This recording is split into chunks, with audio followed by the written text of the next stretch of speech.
Welcome back. And for the news that came in the morning today, Chidambaram and the export subvention that was announced today, we are joined by our correspondent of finance correspondent Ajay Mishra in our studios, and we are also joined by our export commerce correspondent Sidhant Sibal from the newsroom. Ajay, I would start with you today. Finance Minister completed 1 year in the office today. He was eternally optimistic about the economic condition in the country. But that optimism is not shared by everyone, the country as a overall and the industry. What do you have to say on that? Uh, RBI in its policy yesterday downgraded the growth prospects from 5.7 to 5.5%, and for the very first time the finance minister also reiterated the same thing, that the government will try its best to achieve the target of a growth rate between 5.5 to 6%. As of now, we were listening about 6% of growth and maybe 6.5%, but for the first time he was more realistic in the sense that he said that all the measures taken by the government in the days to come would try to achieve the growth target of 5.5 to 6%. In a year, in a span of 1 year, the finance minister took several decisions, but when you look at the current scenario, the things are only optimistic on the front of agriculture. He said that the agriculture credit would be made available to the farmers, and farmers might get more than 7 lakh crores, which was being budgeted for the current year. So that's one good news for the farmers. Secondly, for the industry, he said that all the credit required would be met, so industry must come forward to invest in the Indian economy, because unless the Indian industry do not invest in the Indian economy, how the foreign investors will have the confidence to come to the India. So it was a clear signal for the India Inc. to get up and make some sensible investment at this point, Salvia. All right. As you said that there was export credit that has been announced by Finance Minister of 2,000 crore as exporters. What do you have to say in that? How is that going to help the export sector and the depreciating rupee as a Absolutely, the focus from reviving growth or from having a check on the inflation is now shifting towards the rupee and containing the current account deficit. And for that only we have seen the Commerce Ministry taking this step of raising the interest subvention, which my colleague Sidhant will explain in a short while from now. But government at its own part is trying to boost exports, and for the first time we are also getting some hint that the finance ministry might impose some kind of import duty on essential luxury goods to contain that import. So in the days ahead, we might see some announcement on that front. We might see some announcement on the retail multi-brand retail FDI front, because the finance ministry has said that the FDI limit should be 49% automatic route. So that might go to cabinet, and when it will be cleared by the cabinet, we might see some kind of investment in multi-brand retail, what the finance minister said. And also in the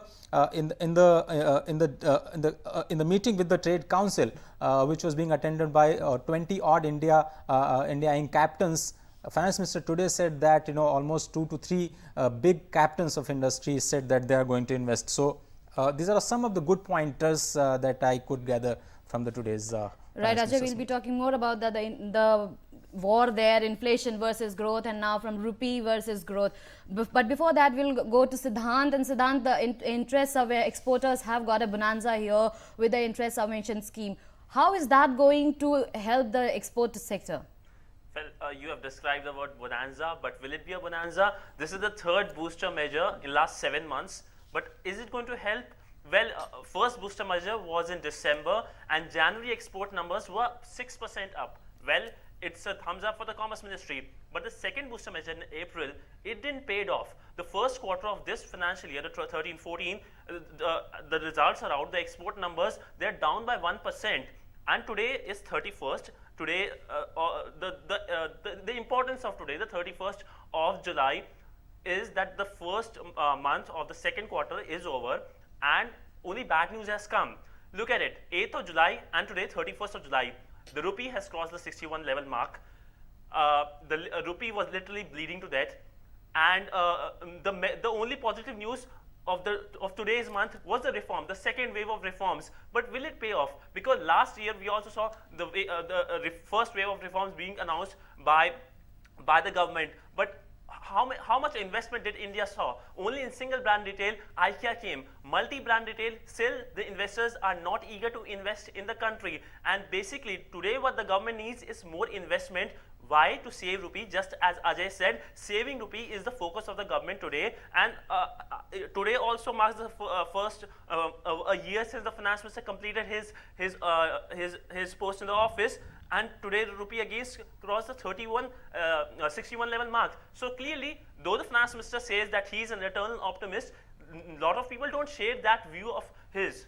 Right, Sidhant, as you said that the reform, there's a whole fight between the rupee versus the growth. But the depreciating rupee, how much impact will it have in the export sector? Well, I recently had an opportunity to interview Mr. Anand Sharma, and he himself, the Commerce Ministry of the country himself, said that depreciating rupee is not going to affect the exporters, and which is a bad news, because if depreciating rupee is not getting giving benefits to the exporter, who is going to get benefits? Because generally the perceived notion is a depreciating rupee will help the exporters, but it's a bad news for everyone now. And now everyone is just waiting for more measures by the government. But these measures, clearly it seems that they are not working out. Today the finance minister said that there are red lines drawn for the fiscal deficit and the current account deficit, the red lines. But they've already been crossed. The news just came that fiscal deficit reached almost half of the budgetary estimate of the first quarters. So that shows that situation is really bad. The government's revenue is really in a bad shape, and we can only be optimist, but theoretically. Just to supplement what Sidhant said. Sidhant said that the government today announced a 2,000 crore of export booster for the export sector. What does it say? It said that the interest subvention scheme has been raised from 2% to 3%. That means if the exporters were getting the loan at say 8%, they will now be getting the loans at 7%. So that 1% of subvention would only comprise of only 450 odd crores from that 2,000 crore.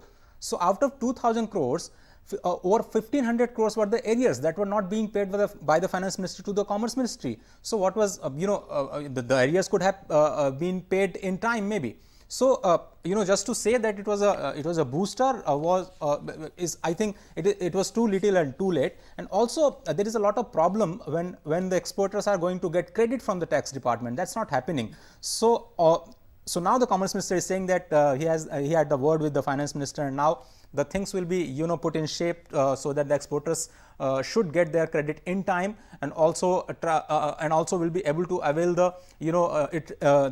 the benefits of interest rate subvention. Look at the sectors. All export sectors are not getting the interest rate subvention. Only the MSME, and how much MSME is exporting at this point. It's I think Sidhant would be able to tell more, but there are only some select sectors which are going to get the benefit of this interest rate subvention scheme, and that's why the Commerce Ministry is going to work for the deepening and widening of the scheme. So I would clearly like to suffice that exports are literally in shambles, and the government is clearly investing on exports so that they get a boost, but they are not really working out. The last year's target was around 310 or 320 billion dollars, but we were able to only achieve 300 billion dollars of export. This year's target is around 325 billion dollars, but God knows whether we'll be able to achieve that target or not. The only positive hope is monsoon. We are getting a good monsoon. Will that yield into better agriculture growth or not? And if agriculture is good, of course it benefits the economy, and the other is on the reform measures. Right, like Ajay, Sidhant said that the export sector is in shambles, but the government recently took a second set of reform measures like widening the FDI limit in many sectors. How is that going to help the country in a way? Do you think that it is coming out with reform measures, but the overall we are not seeing those reform measures? Yeah, exactly. The meeting chaired by the Prime Minister cleared the different sectors, the FDI element in different sectors to be augmented, and all the proposals will now be going to the cabinets. Not all the proposals will go in just one go. The respective ministries would put forward their proposals, like the Commerce Ministry will put their proposal for the FDI and multi-brand retail, and the telecom will put forward their proposal. So I think it will take some more time for the cabinet to decide on these FDI limits, and we can just hope that after the rules are made clear to the foreign community, then only they will be able to make some crucial decisions, because they take some time to analyze the whole economy. Just FDI rules are not the only factor on the basis of which they are